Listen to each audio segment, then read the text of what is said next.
la actividad probatoria es el primer bloque. Hoy día justamente vamos a empezar algunos. Vamos a conversar sobre nociones generales, ¿no? El tema probatorio es un tema muy importante. La actividad probatoria es de repente la más importante en el proceso penal, porque es la actividad probatoria y el resultado de la misma lo que va a determinar la solución del proceso. Si estamos en un ámbito donde el proceso comienza con presunción de inocencia,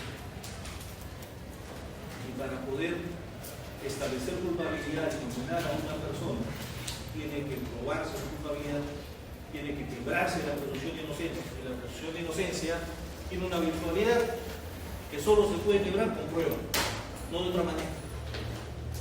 Con prueba, pero no solamente con prueba, sino con pruebas recabadas lícitamente, actuadas efectivamente y discutidas, actuadas, discutidas y evaluadas dentro de un debido proceso, de un proceso legítimo. Fíjense la situación. Cualquier cosa no es prueba en el sentido estricto. Cualquier cosa. Entonces, de lejos, la actividad más importante del proceso penal es la actividad. La actividad probatoria tiene, no se genera instantáneamente.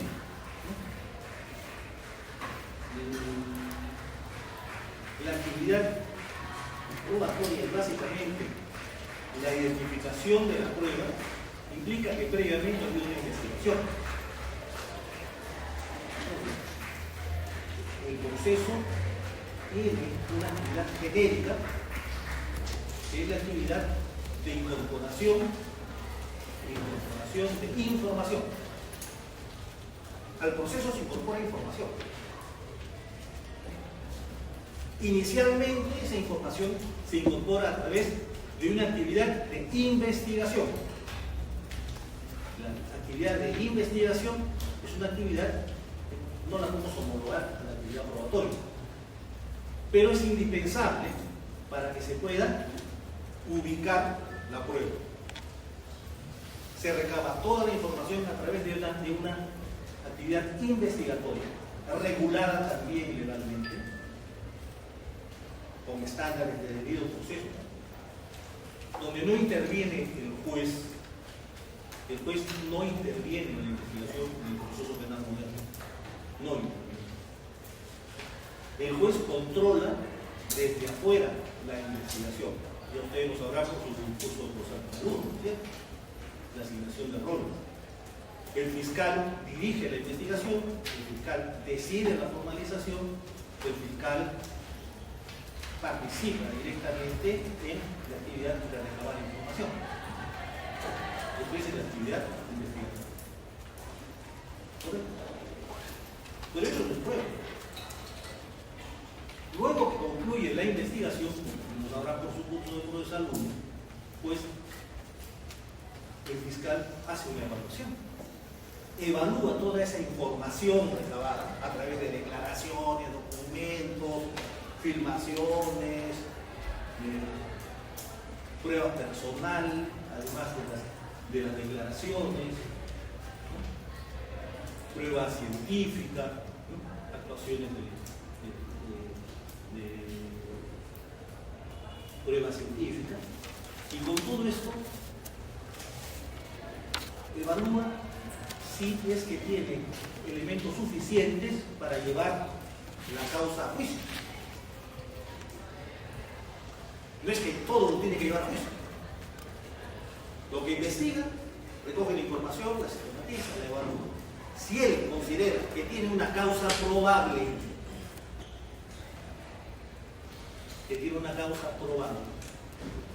entonces usa. Pero puede darse el caso que se inicie una investigación, se formalice, se recabe la información, se realice el análisis y que el fiscal diga: no tengo causa probable. Para iniciar una investigación, sospecha simple, preliminar. Para poder formalizarla, sospecha razonable. Esto es, que tenga una base material. Pero para llevar un caso a juicio, causa probable. Entiéndase, el rigor sube. Pero si un fiscal inicia una investigación y luego de terminar su investigación analiza la información y todavía sigue teniendo sospecha razonable, no le alcanza para llevarlo a juicio. ¿Y qué es causa probable? ¿Cómo podríamos saber? ¿Qué podríamos decir a causa probable? Si yo le pregunto a uno de ustedes, causa probable, ¿cómo entiende causa probable? Tras la recabación de los suficientes elementos de convicción para poder creer suficientemente, dependiendo también de la sospecha, que en este caso para la prisión preventiva supongamos que sospecha grave o fuerte, en este caso para que se pueda continuar con la investigación se necesita de un nivel necesario de sospecha para que exista una causa probable de la comisión de un delito. Cuando ponemos el tema sospecha, un poco que nos complica, ¿no? Y eso si lo ha tomado la influencia de los alemanes, ¿no? La sospecha tiene una carga de subjetividad. Sí. Yo soy más amigo de no juntar el tema de probabilidad con el tema de sospecha.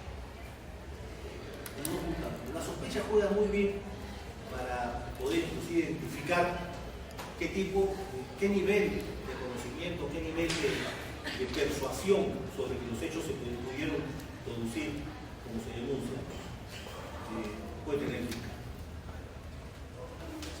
Pero cuando hablamos de causa probable, no hablamos de lo que se genera necesariamente al interior del fiscal.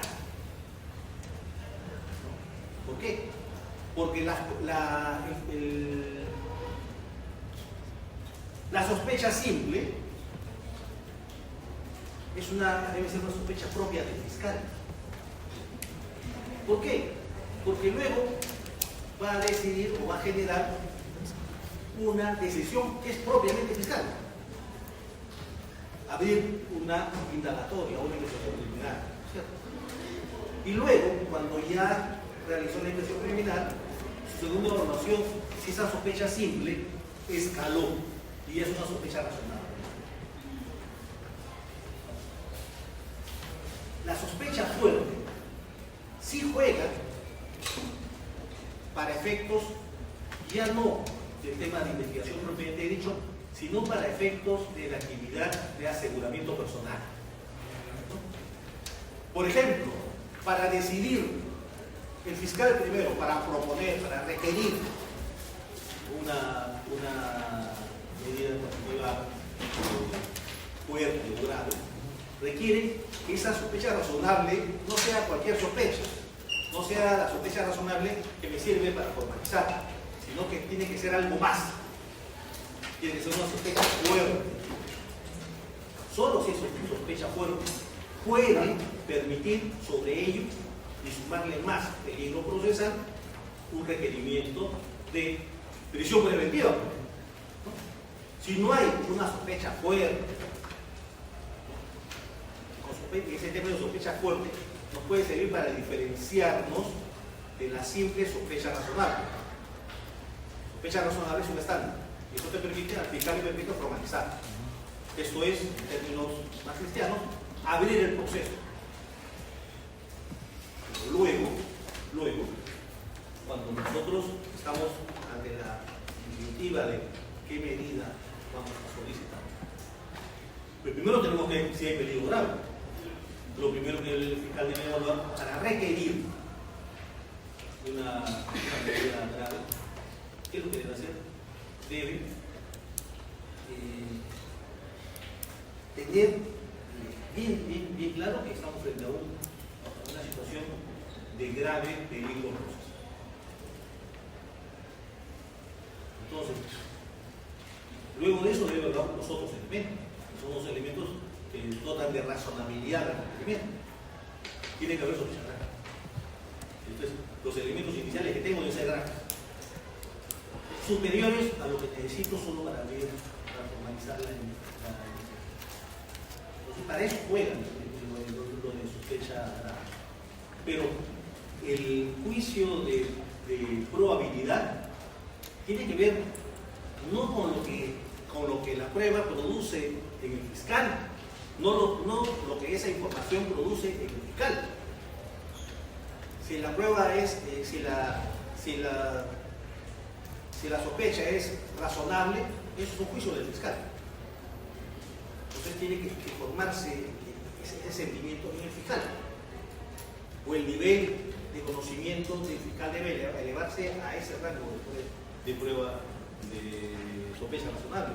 Pero cuando hablamos de probabilidad, es si yo puedo probar ante el juez.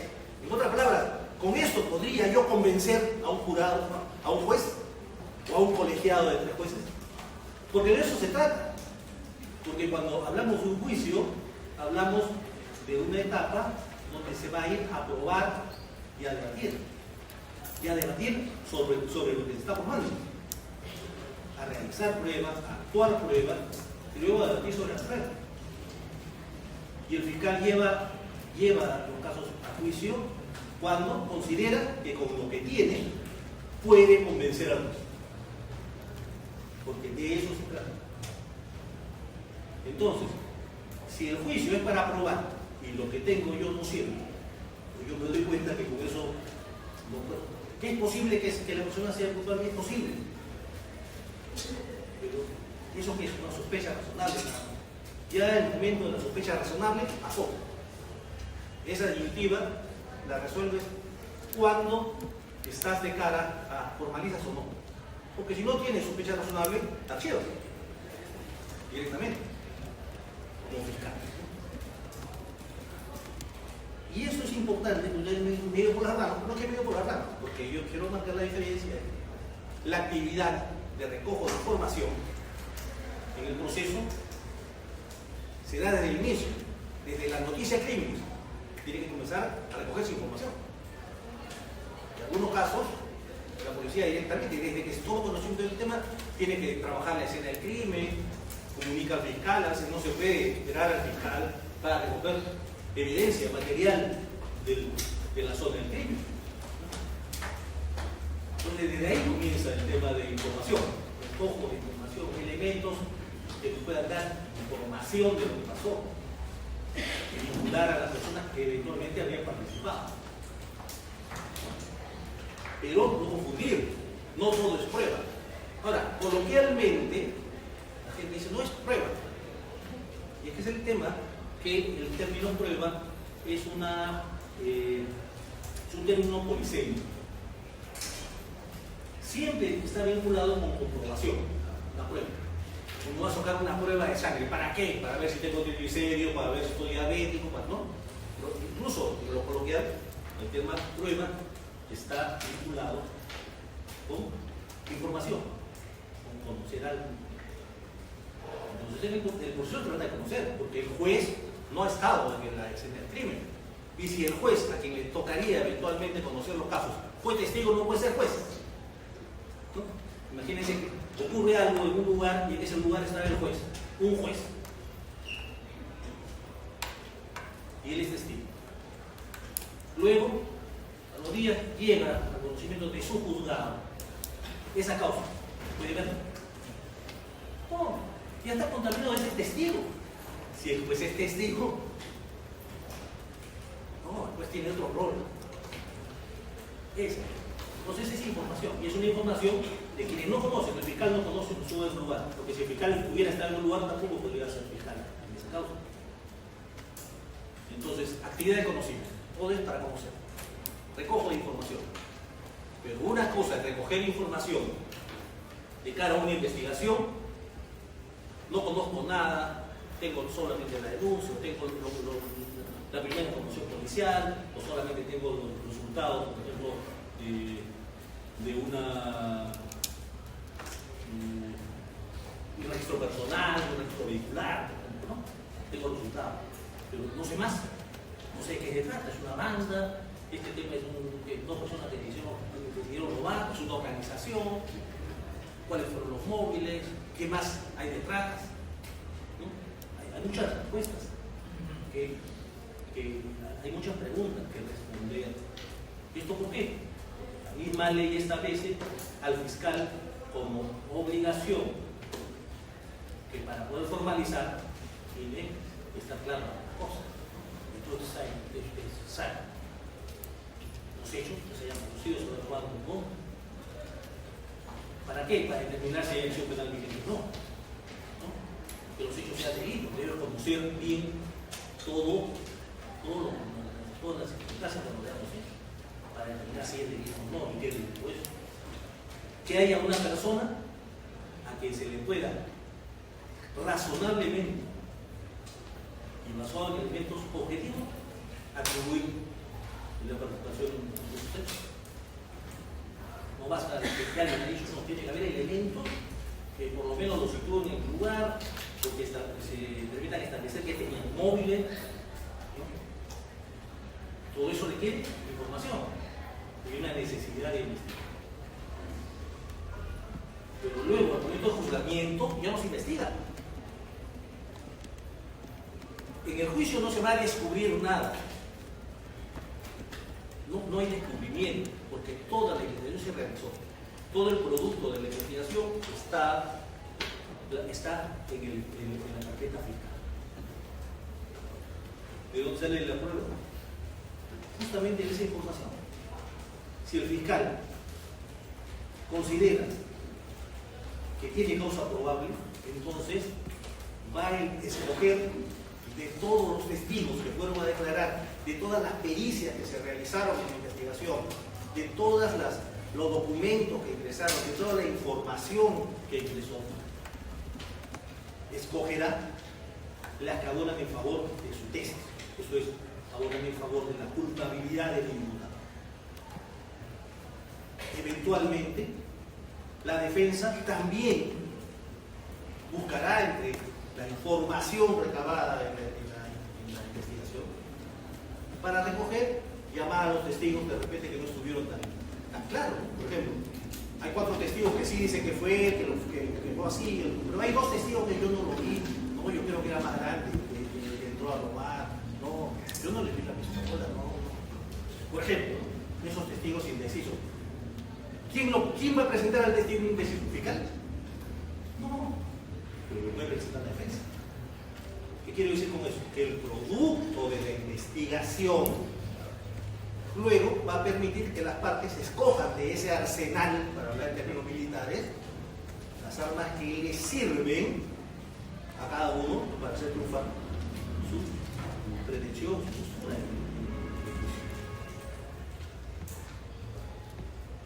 Muy eventualmente puede darse el caso de que exista pues prueba nueva, ¿no? El código establece esa posibilidad, prueba nueva, que es la única que se puede postular al inicio del juicio, no en la etapa intermedia, sino al inicio, la prueba nueva. ¿Y qué prueba nueva? Aquella que no se tuvo en cuenta. Imaginémonos que hubo un robo y traemos a 2 testigos, pero todos dicen, pero además había otra persona que estaba viendo, el que vio más todavía, pero no lo conocemos, se asustó y se fue. Y resulta que no se le pudo llamar pues a la investigación porque no se le pudo identificar. Pero ¿qué tal si el fiscal luego tiene información y dice al comienzo lo hizo prueba nueva, presento al testigo tal, él era la persona que estaba en el grifo y se fue con él? Testigo nuevo. Porque tiene que ser un testigo nuevo, alguien que no se haya conocido su identidad. Esa es la única prueba que rompe la lógica de ser una prueba que se recoge de la actividad investigatoria. Pero de alguna manera surge de la actividad investigatoria. Porque los otros testigos sitúan a esa persona en el lugar simplemente que no la conocían. No la pudieron identificar, pero la sitúan. ¿No? Pero ese es un supuesto de prueba nueva. La diferencia, los actos de investigación son actos de fiscal. Sirven para decisiones fiscales. Algunos de ustedes tienen los tíos, pero no son fiscales. Policiales también. La prisión preventiva, por ejemplo, las medidas seguridad personales, los registros,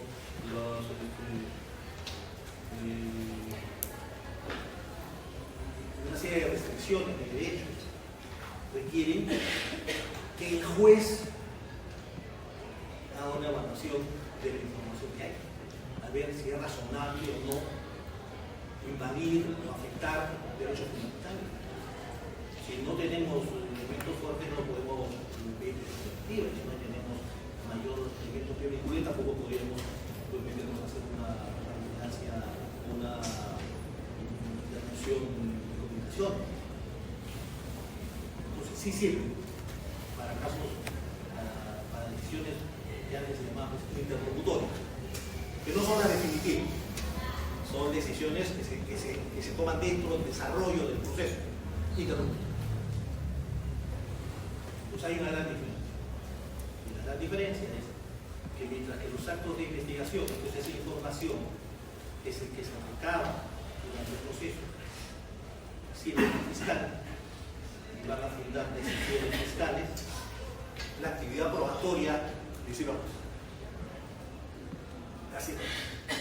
La actividad probatoria evalúa, pues la actividad probatoria va a permitir la decisión. Si eso es así, ¿qué finalidad tiene la prueba?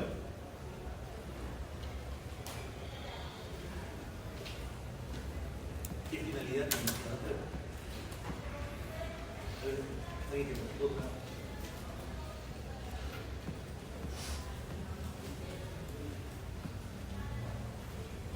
El convencimiento del juez. El fiscal busca convencer al juez. Y en los sistemas de jurado, la prueba busca convencer al jurado, porque el que decide sobre la prueba, sobre si hay delito o no, si culpable o no, el sistema de jurado es jurado. Es mucho más fácil convencer a un jurado, porque es un jurado de ley, no es un jurado técnico. ¿No? Son más emocionales, por eso que en los sistemas de jurado juega pues el tema de los interrogatorios aparatosos, las caminaditas de los abogados y todo eso, ¿no? Incluso incurren en transgresiones, ¿no? Para introducir algún hecho, y que luego el abogado, no, pues yo no he hecho, sí, por favor, señores del jurado, no tomen en cuenta eso. Mentira, ya lo vieron, ya lo escucharon. Son emocionales, el jurado es emocional. El juez no es emocional. El juez técnico, el colegiado no es técnico. No es un juez técnico. Por eso la lleva más fácil quien busca convencer a un jurado que quien busca convencer a un tribunal jurídico. Entonces, esa es convencimiento. Es generar convicción. El fiscal busca generar convicción en el juez. Porque solo esa convicción del juez, que solo se puede motivar por prueba, y que además tiene que explicarlo en el juez. No basta decir, porque el jurado también la tiene fácil en ese aspecto, ¿no? Entonces, jurado, ¿cómo se llama? El jurado a culpable. Pero no dice por qué, no dice cuál es la prueba que determinó eso, cuál es el argumento probatorio, cuál es la historia, cómo se dio el hecho al final. No lo dice, el jurado no lo dice. Bueno, el juez tiene que pensarlo. La me genera comisión. ¿Qué me genera comisión? Esto por esto. Esta prueba se suma a esta. Un análisis primero individual y luego un análisis conjunto de la prueba que permite un argumento. El juez termina señalando, acá los hechos se llevan así, y genera todo un íter. Todo ese íter está sustentado en elementos que me presento.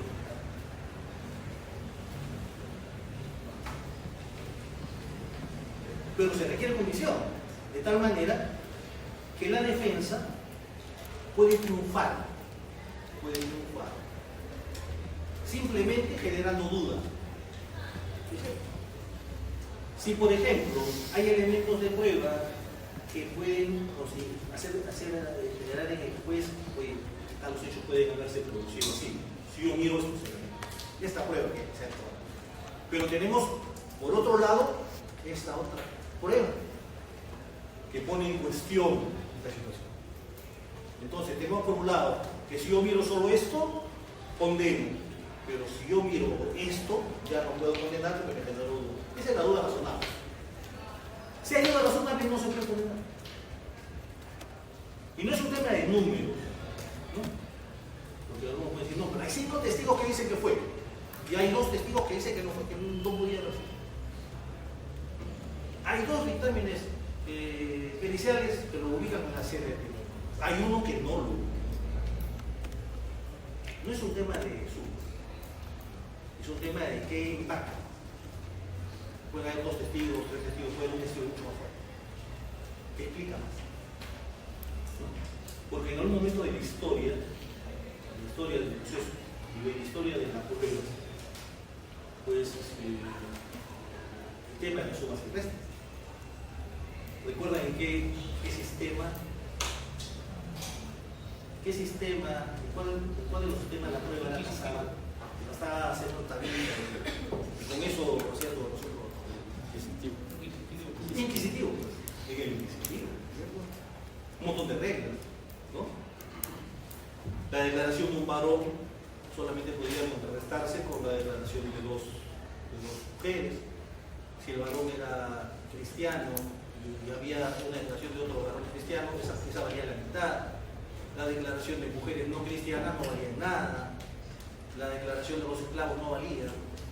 Cosas así, ¿no? Entonces todo estaba metrado. La confesión, la regla de las pruebas. Y eso era así, entonces valía la tortura. La tortura se legisló, la tortura tenía todo un razonamiento. Y tuvo un razonamiento fundamental, porque generalmente esto creció bajo el grupo de cristianismo, ¿no? ¿Y cuál era el fundamento? Dios lo controla todo, Dios es justo.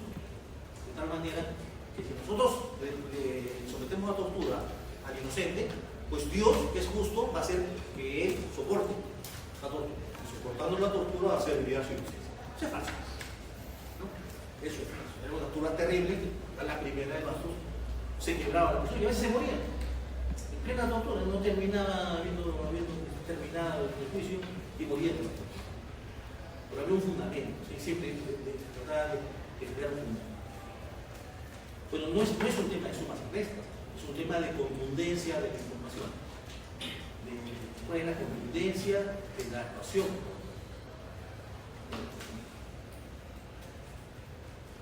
Entonces, hecha esta introducción,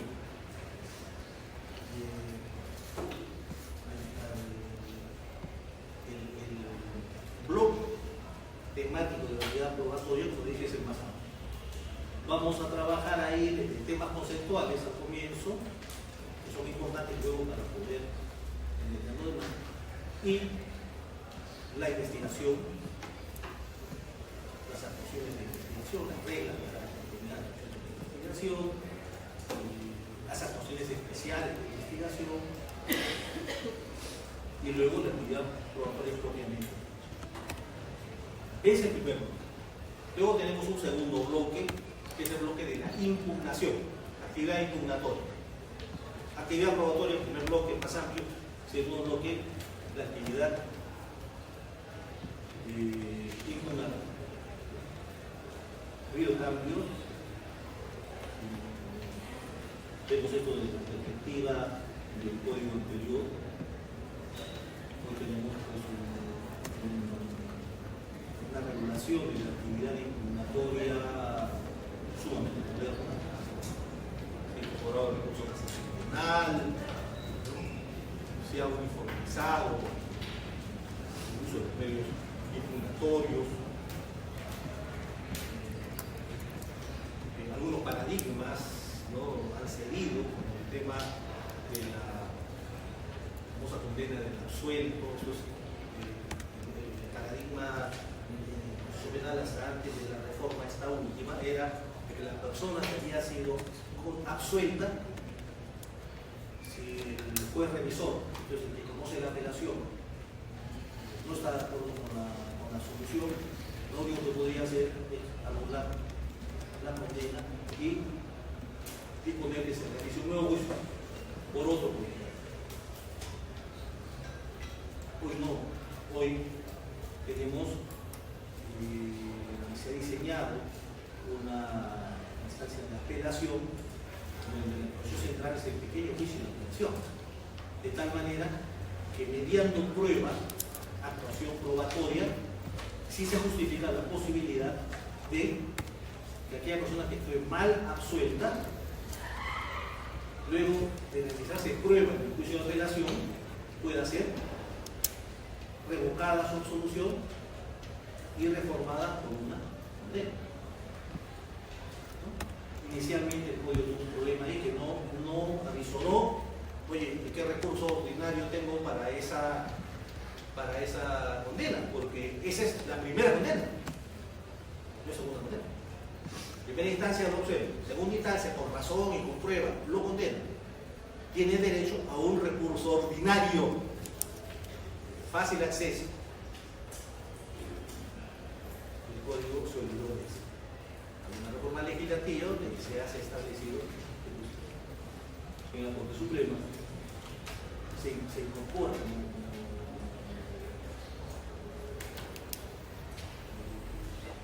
actuación de la Corte Suprema en realizar el juicio de segunda instancia, ser la segunda instancia de la condena del absurdo. Y la novedad, la casación también, novedades en materia procesal civil no lo es tanto, pero en materia procesal penal civil es novedoso. Ya creo que nos hemos acomodado bien en tema de casación y también en tema de juicio de apelación. Luego tenemos los procesos especiales. Los procesos especiales también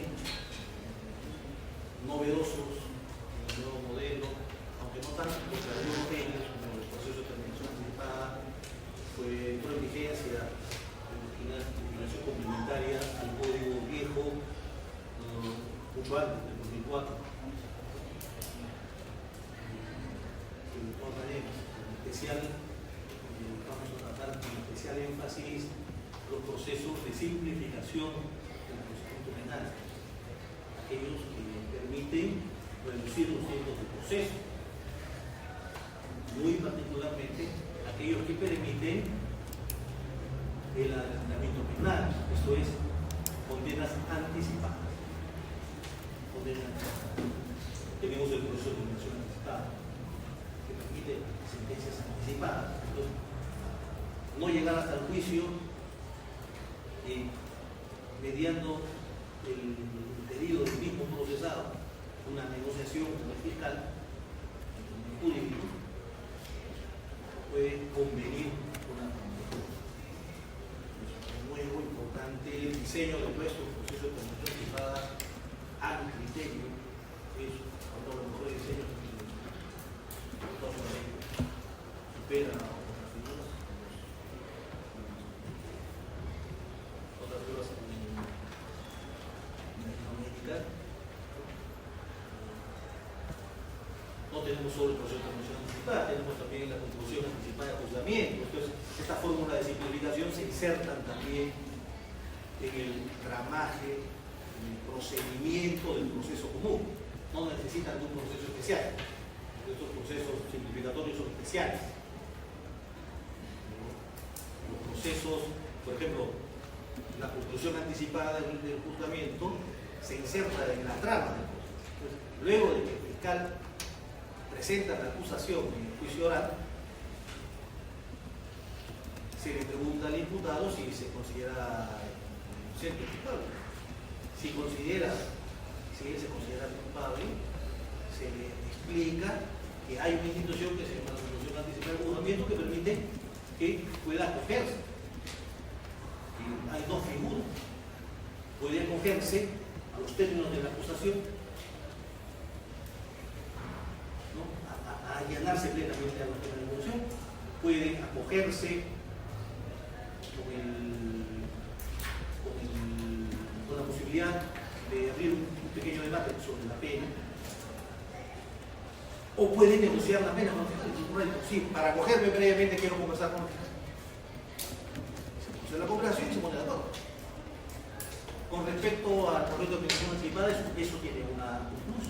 Ese plus es que puede a esa conversación, a ese acuerdo, sumarse el actor civil y puede terminar acordándose tanto el objeto penal como el objeto civil, con lo cual el acuerdo se blinda.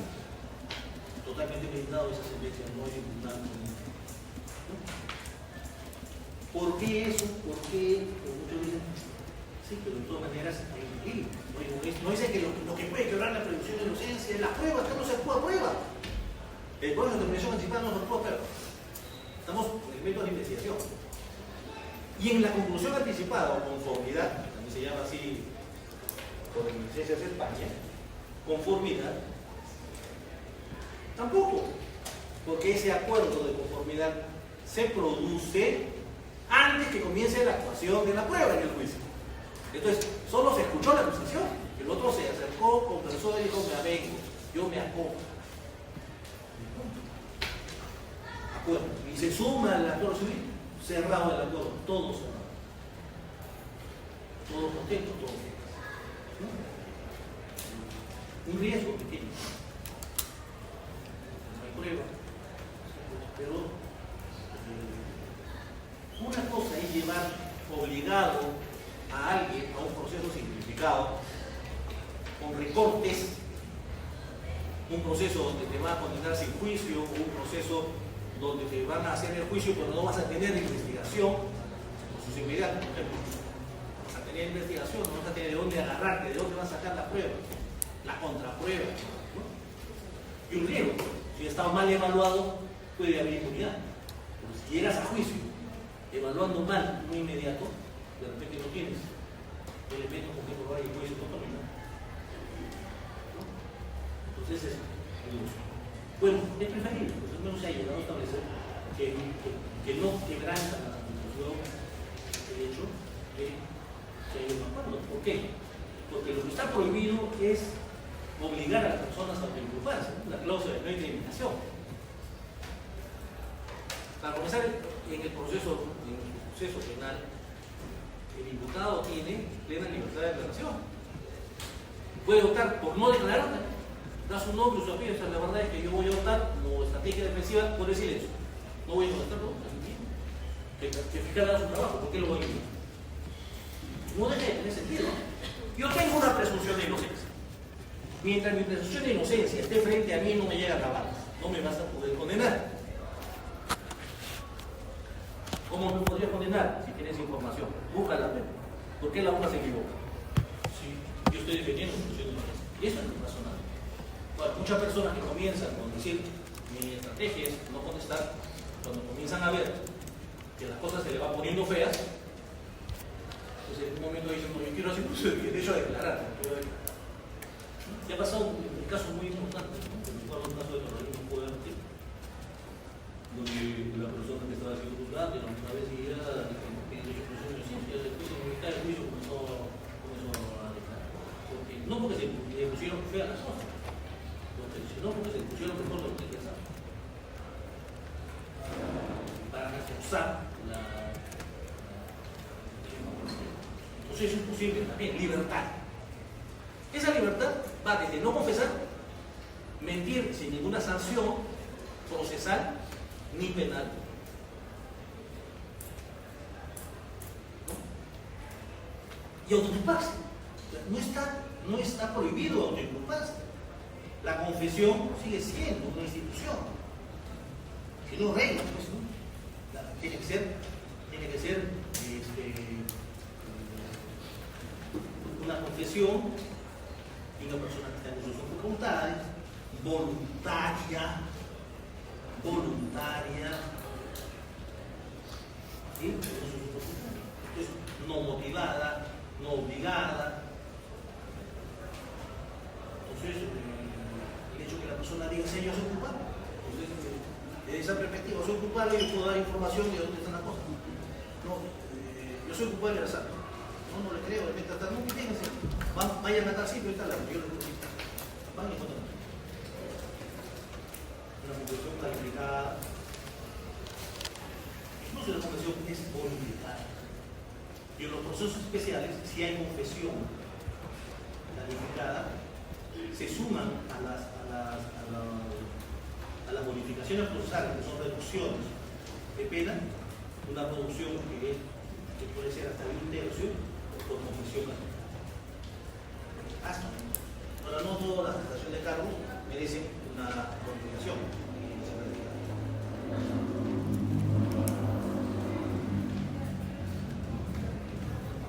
Entonces, tenemos que eso es importante. Los procesos especiales, los simplificatorios, ahora los procesos que tienen que ver con la calidad del imputado, los procesos especiales para altos funcionarios, donde no es que haya reglas, procesos distintos, sino hay prerrogativas. Un juez no puede ser, un juez de primera instancia no puede ser juzgado ni investigado por otro juez de primera instancia. Tiene que serlo por un juez de un rango superior. Y uno de segunda instancia solo por la Suprema, y un Supremo solo por la Suprema. ¿No? Entonces, pero son reglas. Y también, atendiendo a razones personales,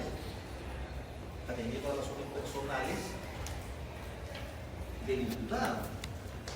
El tema de los inimputados. Siempre ha habido el problema de los inimputados, es la posibilidad de no imponer una sanción penal, sino una medida de seguridad. Pero no había un procedimiento especial. No había una forma de llevar el juicio especial.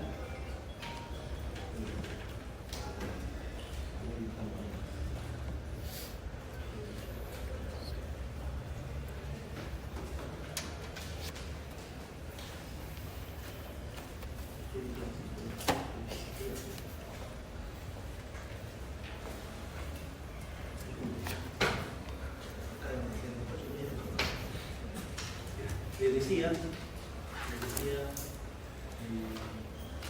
no había reglas especiales, no hay nada. Hoy no tenemos un proceso de seguridad con reglas. Por ejemplo, ya no es necesario, de acuerdo a las reglas del proceso de seguridad, pues, exponer a la publicidad de un juicio a una persona que está, por ejemplo, enfermo mental, ¿no? Y que puede estar haciendo cosas inadecuadas. Eso puede inclusive llevarse el juicio sin la presencia. Si no está en uso de su cabeza, y puede haber pues, un familiar puede representarlo. Se establecen reglas especiales de la probancia. Primero hay que probar que es fundamental y que estaba bajo el influjo de la enfermedad mental en el momento de realizar los hechos. El hecho de que sea enfermo mental no implica que no deba probarse objetivamente que realizó el delito. Porque puede ser una persona que se prueba que es recontra loco. La prueba psiquiátrica es loco, pero no hay prueba suficiente que genere convicción al juzgador de que él mató, por ejemplo, a la... No se realizó, por eso tiene una doble probanza. Probanza de la capacidad mental, de la enfermedad mental, y luego probanza objetiva de responsabilidad objetiva. Solo eso justifica que se le someta a medidas de seguridad que son básicamente para sanidad. No quiere decir que a cualquier loquito que le ponemos en la calle le hacemos un juicio y lo encontramos que está loco y lo vamos a condenar o le vamos a dar una medida de seguridad y le vamos a mandar un notario, ¿no? No, necesariamente. Si a esa persona no se le demuestra que realizó el hecho, que produjo el resultado, pues no lo que se la suele. Se la suele y dice, se entrega a su familia. Sobre las que no están muy claras. ¿No? Por ejemplo, en Italia muchos años, todo lo que entraba a ese tema, lo mandaban a 20 años, 15 años. Los psiquiátricos, por ejemplo, 50, 60, que eran terribles.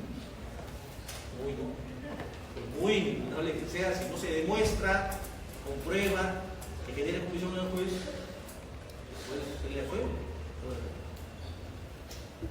Entonces son los ámbitos, y por último el tema de la ejecución. Es un tema cortito. Incluso son cuatro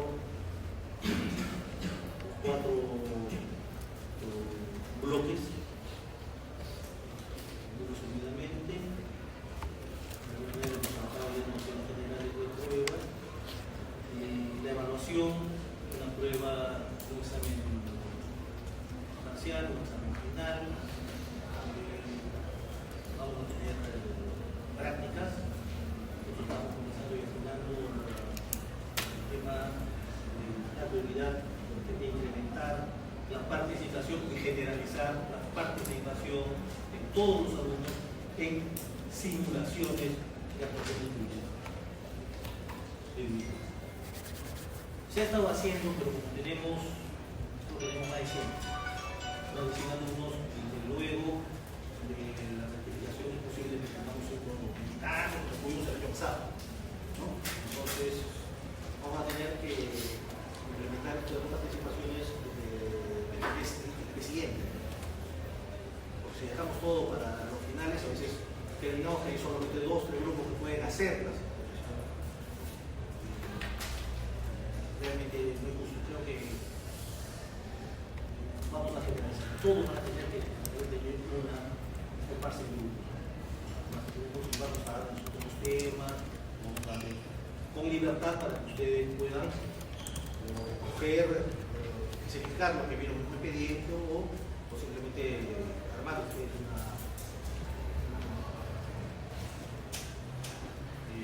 evaluado. Estas simulaciones realmente tienen un efecto bastante positivo. Tú decías, eso hace muchos años se han hecho reuniones y me acuerdo que había algunos alumnos que decían, no, si hago mal, y si hago mal, yo decía, es preferible que tus compañeros te hagan alguna broma porque te has equivocado o se rían, que salgas como abogado nuevo, tu primer caso, vas al tribunal, pero ya no estás frente a tus amigos. Los jueces preguntan, si tú no estás bien, si tú no has trabajado en un tema, los jueces te preguntan y te dan. Hay muchos que te preguntan algo mal.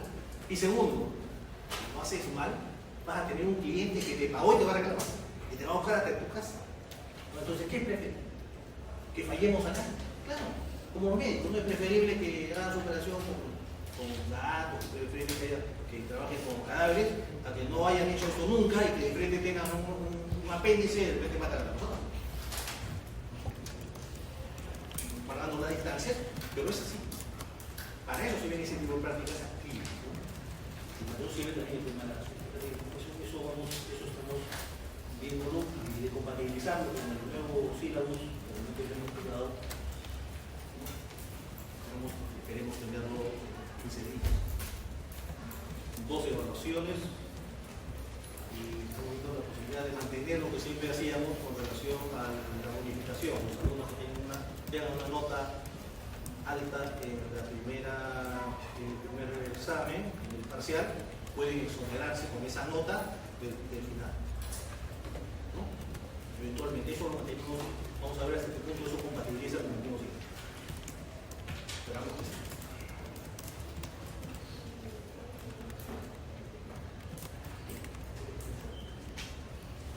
Entonces, ya hay una pregunta, básicamente son 3 ítems, ¿no? Parcial, final y el promedio de las notas de la práctica. Las prácticas que van a estar dadas por simulación, procesal y el resultado de los controles de lectura. En el caso de los controles de lectura, el año pasado ¿cuántos controles se usaron? Por ejemplo, si hay 4 controles, hay alumnos a veces, voy a orientar que hagamos un control de cada otro mes, habrán alumnos que de repente todavía no se han rectificado y después van a tener problemas. Bueno, si como ya se ha establecido, vamos a tener este año los 5 controles, bueno, se van a tomar las 3 notas más altas. Es tiene 5 controles, tienen 20, 15, 10, 8, 9, las 3 mejores notas, más 2 peores no se valoran, se promedian las 3, ¿no? Y si por ejemplo todo dio una práctica, 2 prácticas, bueno, eso no juega y nos quedamos con las 3, ¿no? Eso para la de superación. Si no hacemos una cosa así, pues hacemos 6 en la primera práctica, no vamos a dar la segunda, y no se trata de todo el mundo puede superar. Es más, todo el mundo puede superar. Entonces, con eso creo que podemos cerrar esta clase. Si no tiene preguntas.